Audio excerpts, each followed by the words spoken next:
నగరంలోని సామమూర్తి నగర్లో వెలిసిన శ్రీ పద్మావతి గోదాదేవి సమేత శ్రీ వైభవ వెంకటేశ్వర స్వామి ఆలయంలో ధ్వజస్తంభ కాంక్ష కవచ ఆవిష్కరణ మహోత్సవం అత్యంత వైభవంగా నిర్వహించారు. వేద మంత్రోచ్చరణ మధ్య భక్తుల గోవింద నామస్మరణ నడుమ ఈ మహోత్సవం ఘనంగా జరిగింది. ఆలయ ప్రాంగణం భక్తులతో కలకలలాడగా ఆధ్యాత్మిక వాతావరణం నెలకొంది. ఈ ఆలయం ప్రత్యేకత సాంప్రదాయ శిల్పకళను ప్రతిబింబించే అపురూపమైన రాతి నిర్మాణం. ఆలయ ధర్మకర్తలు మాజీ ఎమ్మెల్యే ద్వారంపూడి చంద్రశేఖరరెడ్డి ఆలయ సతీమణి మహాలక్ష్మి దంపతులు స్వంత నిధులు వెచ్చించి ఈ ఆలయాన్ని నిర్మించడంలో విశేష కృషి చేశారు. వారి భక్తిభావం, సేవా దృక్పథం ఆలయ నిర్మాణంలో స్పష్టంగా ప్రతిబింబిస్తుందని భక్తులు పేర్కొంటున్నారు.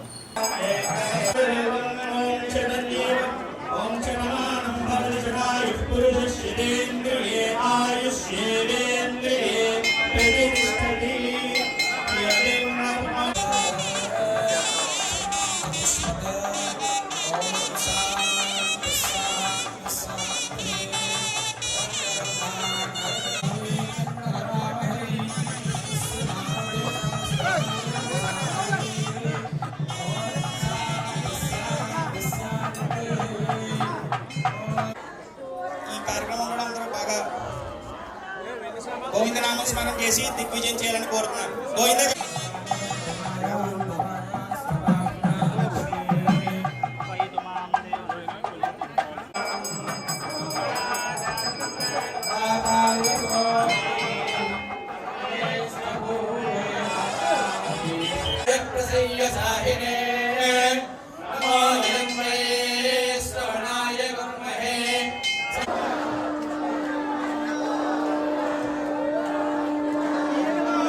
పర్లేదు తీసుకుంది.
ఈరోజు కాకినాడ సామమూర్తి నగర్ చెవిటిమూగ హాస్టల్ ఎదురుగా ఉన్నటువంటి శ్రీ పద్మావతి గోదాదేవి సమేత శ్రీ శ్రీ శ్రీ వైభవ వెంకటేశ్వర స్వామి వారి దేవస్థానంలో ఉన్నాం.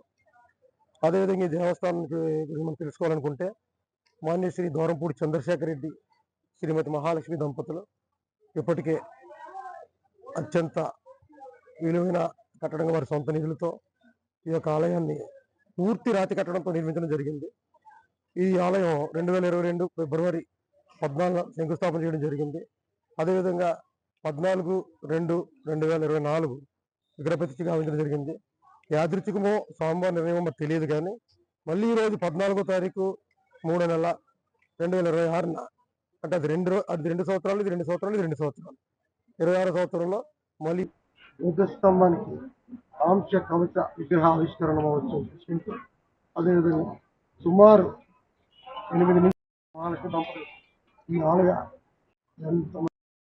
కొంగు బంగారం కలిగినటువంటి స్వామి ఆయన కోరికలు తీర్చిన తిరుపతిని తలపించే విధంగా ఆ స్వామివారి విగ్రహం 5 అడుగుల 3 అంగుళాలు అంటే పీఠంతో కలిపి 8 అడుగుల హైట్ ఉన్నటువంటి విగ్రహం ఈ చుట్టుపక్కల ఎక్కడ లేదో మనం చెప్పడం శక్తి లేదు. అదేవిధంగా పూర్తి రాతి కట్టడం, ఎక్కడా కూడా ఏ విధమైన సిమెంట్ వర్క్ లేకుండా ఈ రోజుకి కూడా నిర్విరామంగా వారి సొంత నిధులతో ఈ యొక్క కార్యక్రమాన్ని దిగ్విజయంగా కొనసాగిస్తున్నారు. ఇదే కాకుండా అర్చకులకు కూడా సొంతంగా ఒక క్వార్టర్స్ నిర్మించి ఇది ఒక ఆధ్యాత్మిక కేంద్రంగా ఉండాలని వారు మనస్ఫూర్తిగా కోరుకుంటూ మా అందరికీ అవకాశాన్ని ఇచ్చి ఇక్కడ సేవ చేస్తున్న భాగ్యాన్ని కలిగించినటువంటి ఆ దంపతులిద్దరికీ కూడా మేము మా కమిటీ వారందరూ కూడా రుణపడి ఉంటామని, కమిటీ వారందరూ కూడా ఎల్లవేళలా ఆయనకి ఆశీస్సులు ఉండాలని, ఆ స్వామివారి యొక్క అనుగ్రహం ఆ కుటుంబానికి ఉండాలని మనసారా కోరుకుంటూ ఇక్కడికి విచ్చేసినటువంటి ఈ భక్తులందరికీ అత్యంత మహారథులు, పార్టీలకు అతీతంగా వచ్చినటువంటి నాయకులకు అందరికీ కూడా మా ఉదయపూర్వక మనస్ఫూర్తిగా వారికి ధన్యవాదాలు తెలియజేసుకుంటూ ఇంతటి మహద్భాగ్యాన్ని కలిగించినటువంటి చంద్రశేఖర రెడ్డి మహాలక్ష్మి దంపతులకు ఆ జన్మాంతం రుణపడి ఉంటానని, ఈ ఆలయాన్ని కట్టించే బాధ్యత నాకు అప్పగించి పూర్తి నిర్మాణ పర్యవేక్షణ నాకు అప్పగించినందుకు నేను నా కుటుంబం ఎల్లవేళ వారికి రుణపడి ఉంటామని, అదేవిధంగా నాకు వెన్నట్టు నడిచినటువంటి వారి మిత్ర బృందాలందరినీ కూడా అభినందిస్తూ ఈ స్వామివారి సేవలో కొంతకాలం కొనసాగాలని కోరుకుంటూ ఓం నమో వెంకటేశాయ, ఓం నమో వెంకటేశాయ, ఓం నమో వెంకటేశాయ.